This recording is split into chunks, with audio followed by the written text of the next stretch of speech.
Pyanda owaye kifo kyema kindi na pyanda bamese bontu bonna selekta Williams bonna because golowooza de eri waliyo comfortability togenze kukola balusi wanya n'abaani oba bonna abali olwatte bategekayo concert ne balinda Chozeni Beck n'Alani Kulusi no balyoke badde abantu beri bawagira aba Uganda so si so well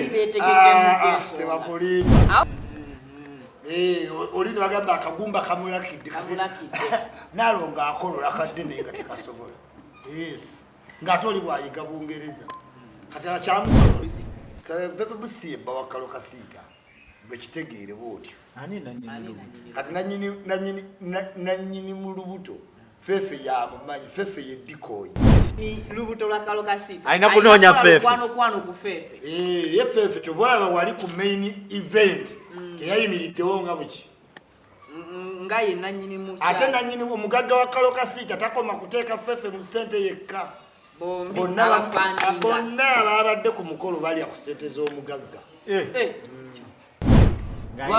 apimamu obudde bugenda alimba abayimbi byonna ebibatukako mu nightlife baba bimanyi tewali just akasente doza tekamala nga wasuubira n'ayagala yekalakasi twamusaba obujulizi yabulaba yaleeta ku bujulizi oyo wali luddawa ku ssaawa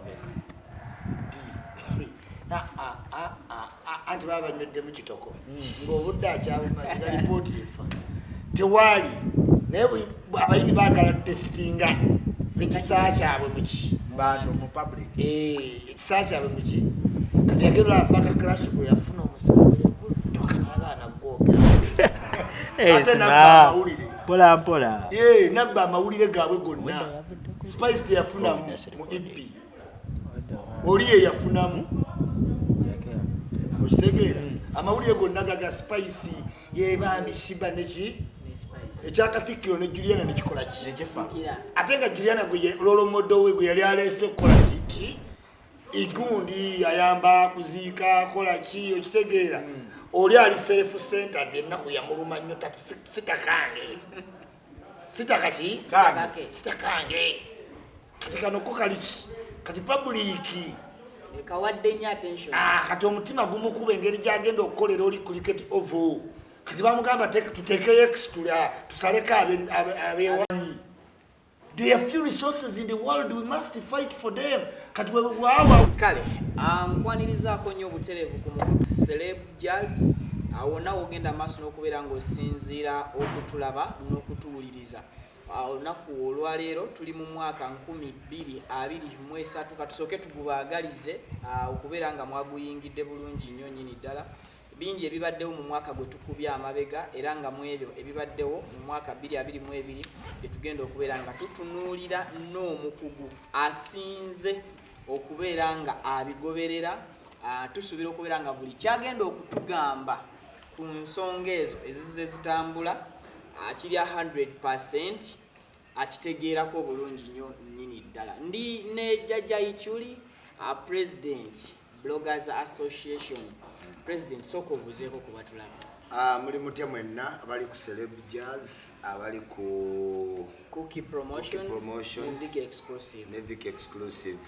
mwebale kuyita mwaka mwebalire ddala mwaka gubadde muzibuzibu naye toyina ate kyotayiza kutereeza nga oli mulamu naye obanga toli mulamu nebyo yagala otereeza tokola ki tebiterera so mbebaza okukuuma obulamu ate katulabe Katonda kyaleeta mu mwaka guno still era nga mbakubiriza okukuuma obulamu use a condom if you must. Kale Jjajja Ichuli ensonga zibadde nnyingi ezitambudde mu mwaka gwe tukubye amabega era njagala tutandikire ku nsonga ya omwami Lwasa amawulire akoze mangi mu mwaka 2022 mwalimu okubeera nga asibibwa ku nsonga za fake gold mwalimu omukolo okwetumiikiriza abantu kye bayita okwetumiikiriza ku mukolo nakola omukolo mwalimu okukayanira mukwano gwe ne Angel n'abakyala abalala abaali awo bonna ensonga ezo ensonga nyangu nnyo abantu tebatategeera ku Lwasa. There has been a paradigm shift in the world. Paradigm shift tuvudde mu analog tuli mu digital. Kakati Lwasa ne we yali gyali ng'ali mu analog obulamu bwe bwali bwe butyo.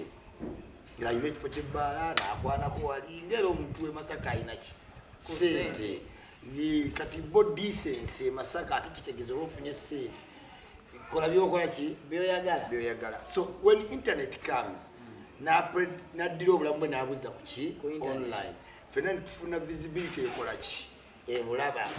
So tewaliwo kyewuunyisa abasajja nga bakozeemu nga watuuse mu egyo ebyaka birala byonna oba bimaze.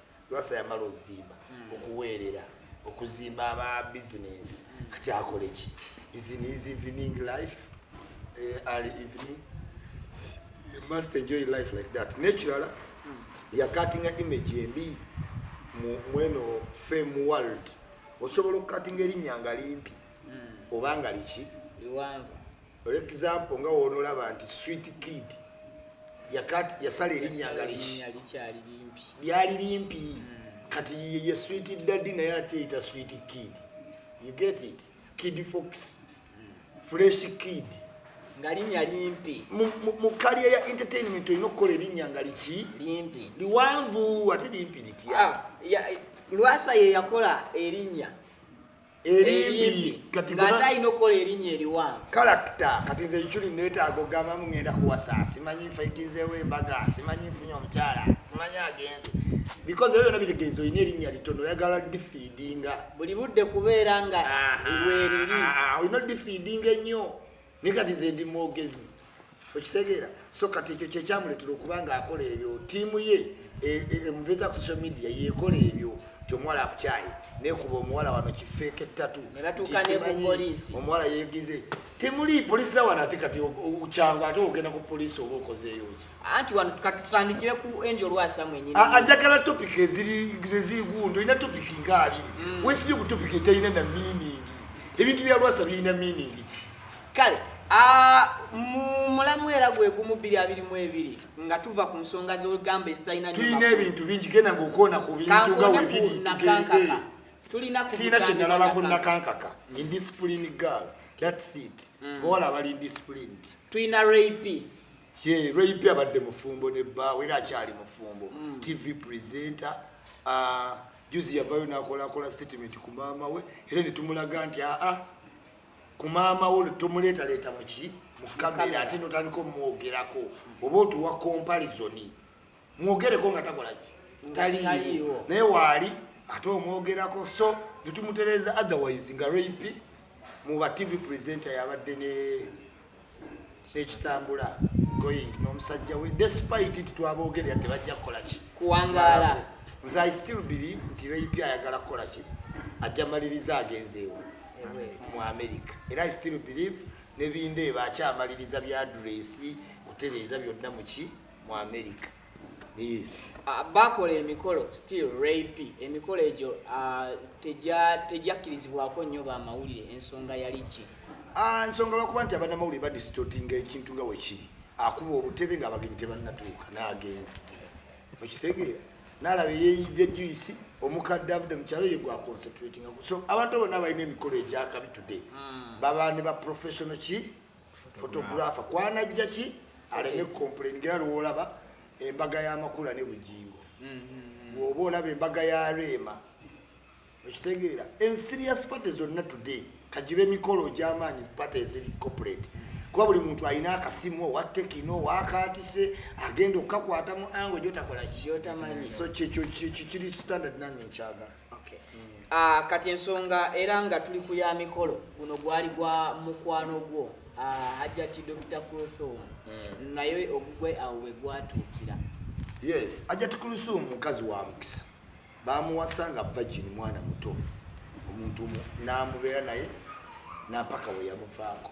Abawala abamu batambula eyo bakunama bayita bwereere beesiiga lipstick balina obukowekowe tewali yali akyaddeko wa bato ku Kulthum tewali yali akyaddeko wa. So omuntu oba ofiiriddwa namwandu noddamu n'ofumbirwa embaga that is the person who is blessed. Oyo omuntu abeera ali ki ali blessed. Kulthum ali blessed. Simanyi what the future holds kubanga abantu bonna akura bamukola ki bakyamutadde ku weight ku minzaani eyo minzaani katusuubira anaakola ekimusuubirwamu naye nga abantu kye basuubira mu Akram okusinziira ku gwe mukwano gwa dokita Akram ekituufu ali ki? Akram era ali ebyo byennyini byagamba nti inginiya South Africa inginiya oba wa masomero oba wa nguudo oba wa miti what I know ki inginiya so waba naye Kulusuumu ali convinced nti oli inginiya we era bbaawe nange ISMA ekyo kyolina okutwala until then ajja amahale asaba ekyapa ekyennyumba y'ebuziga omwami Akram inginiya akikwata akimuwa ne miliyoni 5 ezaali ezabuliwo abantu nga beebuuza naye inginiya akola omulimu ogutamanyiddwa nga nawe kenyini inginiya naye tewali amanyi position ye entuufu eyo gyali bwonna ogendayo South Africa onote kati oli w'amawulire weeteekemu tiketi ya $1 ogenda okola follow-up kwani kwakiramu ate gwe gyoba ne breaking story yes ne for now ffe bannayuganda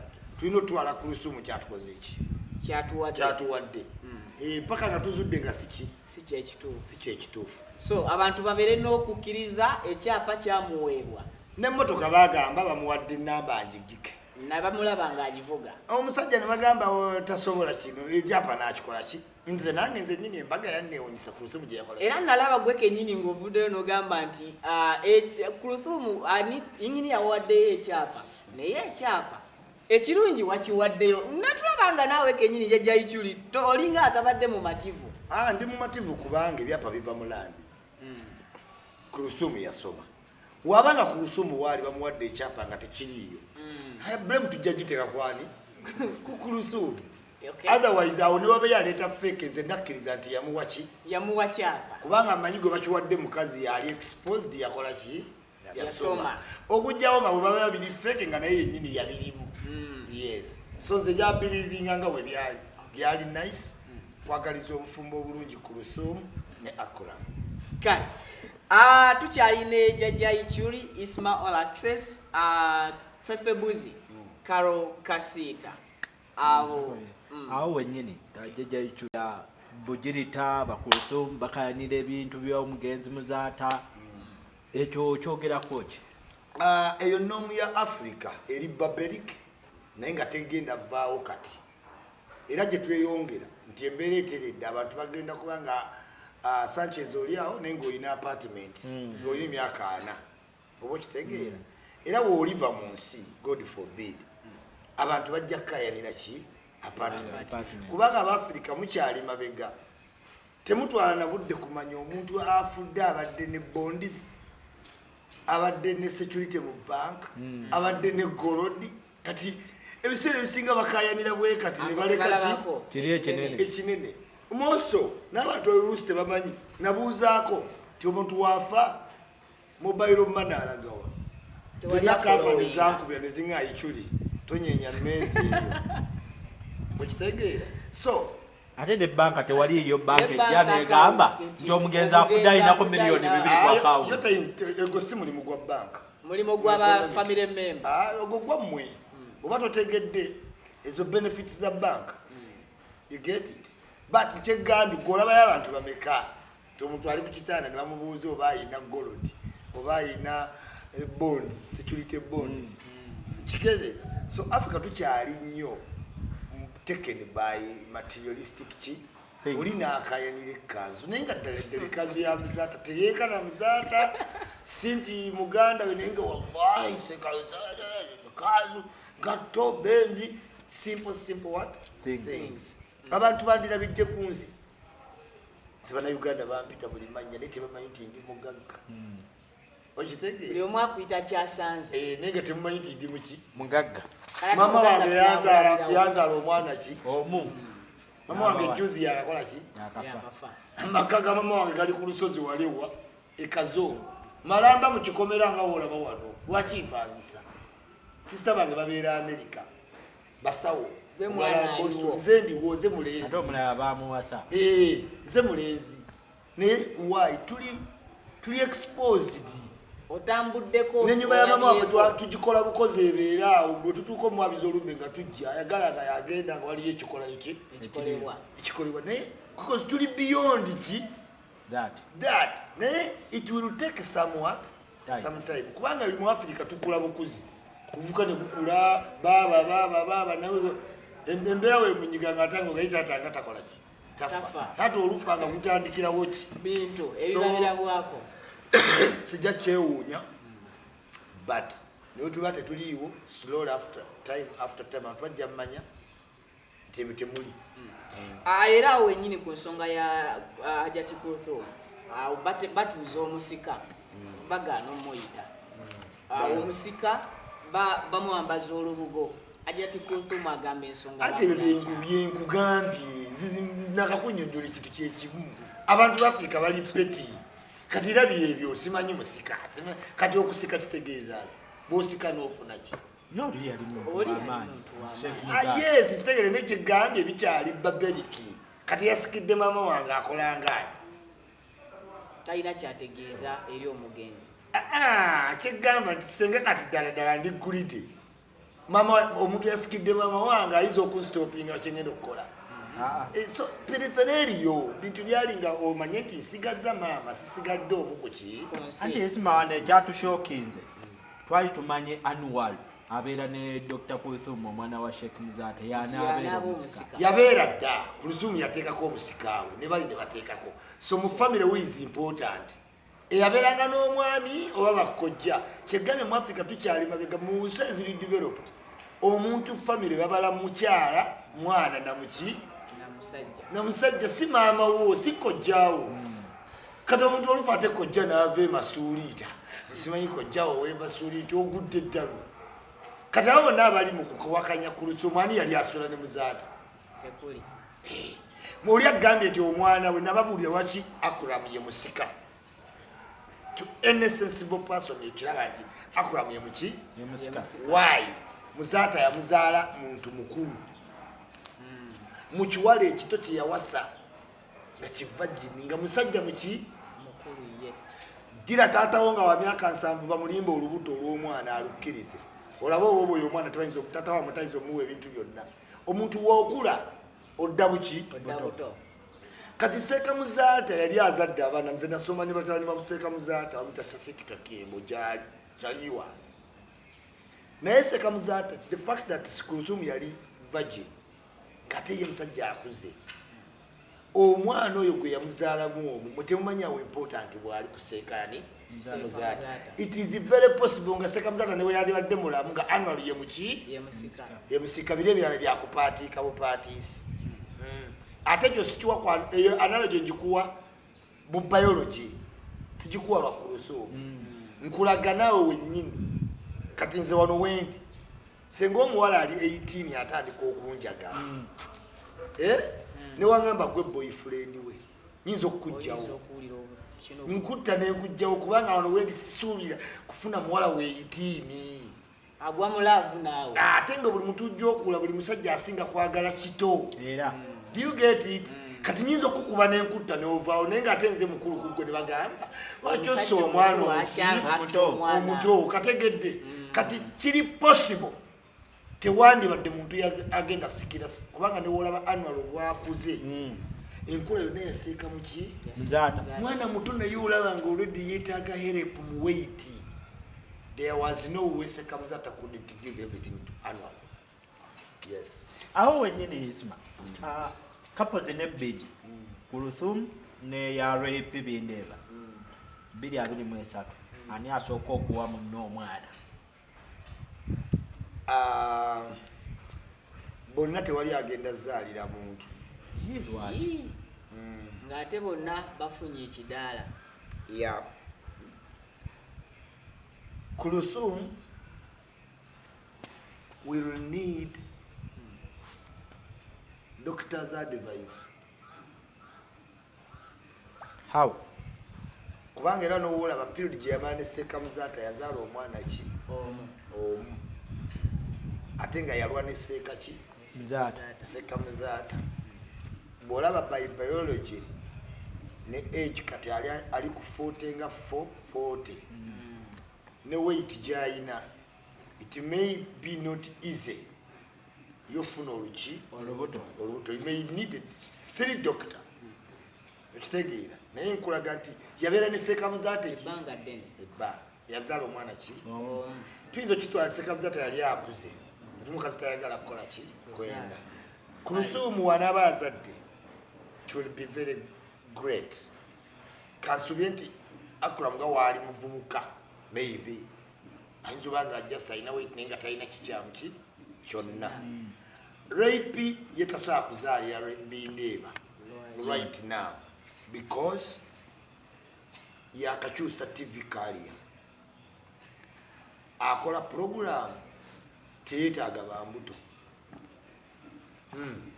tabala masengeji ne morning breeze how yotanatuuka olwedda ayinawo n'omwana apapaki n'oli ayina bali mu kamera life eyabwe yakubeeraawo nga si bwatyo wegenda obba of course bajja tukayo batuseko naye nkugamba nti by this coming year Bindeba waba ayagala rape abeerubuta abamukoze bubi ku career ye which is okay okufuna oluki naye gamba ku career abamu affect wakati yakajja kweni BS yeetaaga okuwamba wali obwana buno bulusiya bukambwe obutegeera bazaala tuto bakabi ba DJ kati you need ate social TV zabalaze toyiza kukola kintu eki buli atalina social media bagobye baagala babongerako kati alina lot to do buno bupozi simanyi pozi bunaleeta likesi kati ebyo byonna ate omukolo oluki olubuto si kibi saga mukotinge bubi naye ne babagaba emirimu ng'olina olubuto bajja kutoka kwoli atalina kwakati olaba lusiya kalusiya okategedde agenda funa kati olubuto kati wofuna kigula luggi wofuna olubuto ng'omwongedde space ogenda okudda nga takyakola ki tokyamukutte kati gambye egundi yazaddemu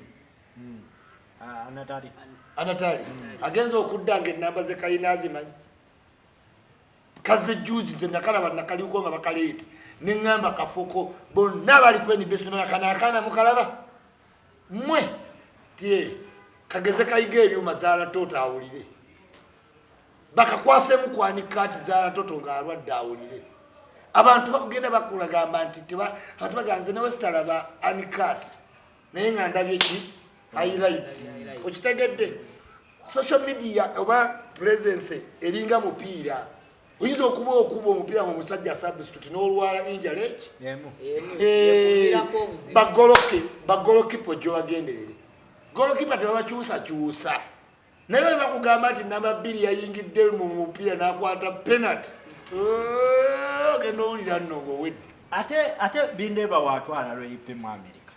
Isn't that a big milestone for rape? Ate bwagenda mu America atagenda kugwa ate liyayo genda mu America naddengulu nigwe mumbuulireyo nga yali TV presenter ng'ali mu America mumbuulire is trying so hard kuba ne interview nzibu ako ka relevance namunyindwa kayina kuje yalina kulinga kusenyesa kajiiko kujjuza lole ya mukyanga namunyindwa yategekanga Serena nakola simanyi overdose okitegeera kati mu America jukira bino byonna bya YouTube tobisobola mu Europe ani agenda okuwa interview very expensive abantu bamanyi vali kati oba ati interview nga ba come join rate masembe katongole tali mutwali serious ate bayinza okujje ne bapa interview bayingiria lwasa you get it nate that's why America omukubire goli mu America kime interview yagwe get things to do alabo mumalira budi nate ne Uganda alaba incense yachi buli kintu kitandikira Africa kati gokimanyi nti mu Bulaya abantu akola TikTok wabana bato naye ate wano waliwo abafudde TikTok omulimo yefe bayikyuli otujja ku TikTok webuzibu wa Bulaya likes za TikTok kati tomalaga zisuulo zeriyo kinyumiranga TikTok obadde ki sia yalwawo n'okujja nenge eweeru n'abaana bagiggana papa de fubone Yabaana. Naye waneeno. Wano woni muntu okola kyokola kiringa ne zino live.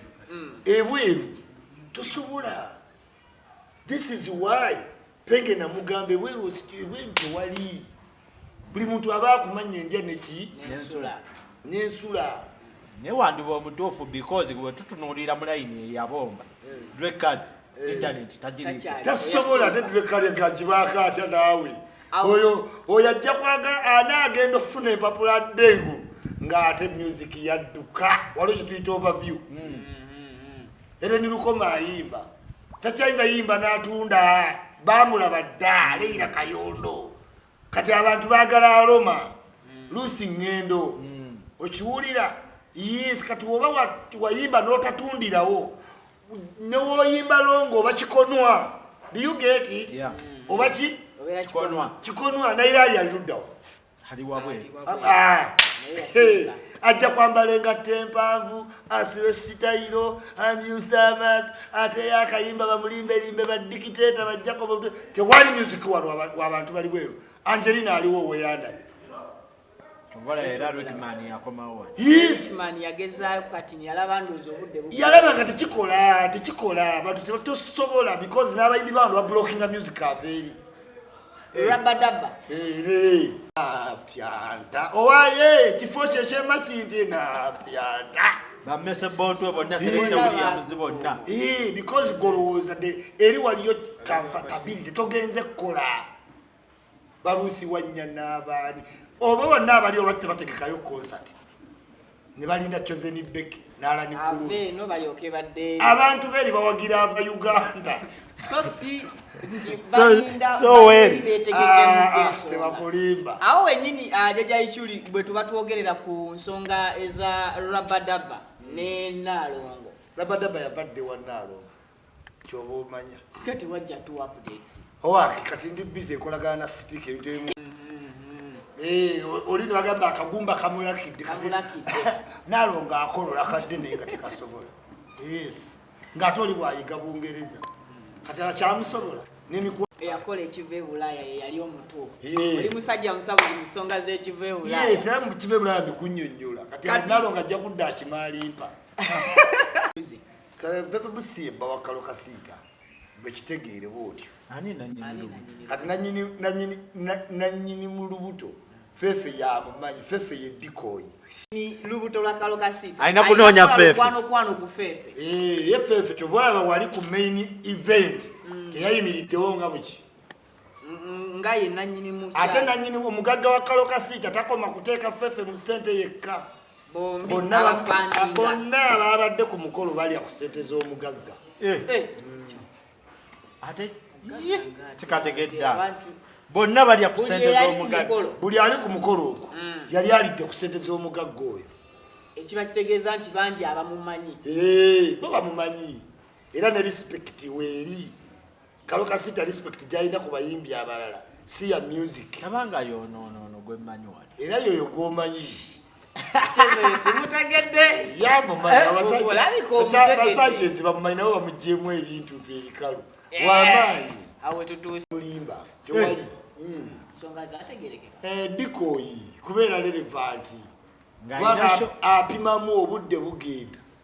Alimba. Abayimbi byonna ebibatukako mu nightlife baba bimanyi. Tewali. Just akasente doza tekamala nga wasuubira n'ayagala yeekalakasi. Twamusaba bujulizi yabulaba. Yaleeta ku bujulizi oyo. Agamba ab'ekibuli bamugamba ensonga zibeere. Wali luddawa. Ku ssaawa mmeka. Anti baba banywedde mu kitoko. Ng'obudde akyabumanyi nga lipooti efa. Tewali. Naye abayimbi baagala testinga ekisaa kyabwe muki. Bantu mu public. Ekisaa kyabwe muki. Kati yagerera afaka clash bwe yafuna omusango kati abaana gwogera. Ate nabba amawulire. Mpola. Nabba amawulire gaabwe gonna. Spice yafuna mu EP. Oli ye yafunamu. Okitegeera? Amawulire gonna gaga Spice yebambi Shiba neki. Ekyakatikkiro ne Juliana ne kikola ki? Nekifa. Ate nga Juliana gwe lolo modo we gwe yali aleese okukola ki? Okumubeera. igundi ayamba kuziika kola ki okitegeera oli ali self centered ennaku yamuluma nnyo tati sitakange sitakaki sitakange kati kano ko kaliki kati public kawadde nnyo attention kati omutima gumukuba engeri gyagenda okukolera oli cricket oval kati bamugamba tuteekeyo extra tusaleko abewa nga woolaba law society. There are few resources in the world, we must fight for them. Kati wewawa kumbalo nalagezewa kati ali muri yeriye mashoni nkaga kwasa jaja ichuli ku nsonga ya beef eyo yemu Zakayo yafuluma Zakayo bwafuluma bebe kulu ne KingSmith olutalo lujja lubeera mu bantu